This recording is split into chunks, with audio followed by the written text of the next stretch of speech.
काल दिनांक 1 तारखेला सिव्हिल लाईन पोलीस स्टेशनला फिर्यादी नामे राहुल कराळे यांनी जी फिर्याद दिली त्या फिर्यादीप्रमाणे त्यांच्यावर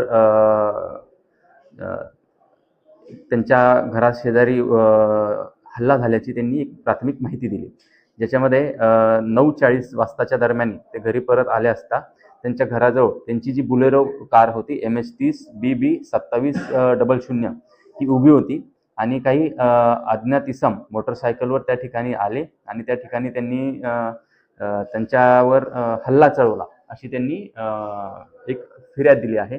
फिर्यादीमध्ये त्यांनी हे देखील म्हटलं आहे की ते आरोपी जे आहेत त्यांनी म्हटले की निकाल बंदूक उडा जाल असे म्हटलं आहे।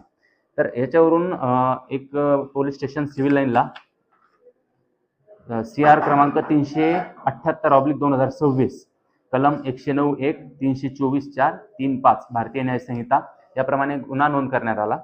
याचा आम्ही कसोशीने तपास केला, चौकशी केली। घटनास्थळावर स्वतः प्रभारी अधिकारी हजर होते।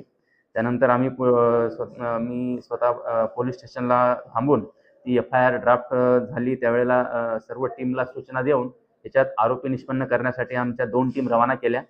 तर त्यामधून आम्ही CCTV फुटेज तपासले घटनास्थळाचे, त्यानंतर घटनास्थळावरून आरोपी जात असतानाचे CCTV फुटेज तपासले। त्याच्यामध्ये निष्पन्न जे आरोपी होते 4 आरोपी निष्पन्न केले।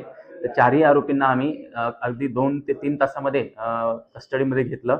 त्यात आरोपी क्रमांक 1 हर्षल मंडलिक, 2 चेतन खंडारे, 3 सागर इंगळे आणि 4 वैभव गोपनारे अशी आरोपींची नावं आहेत।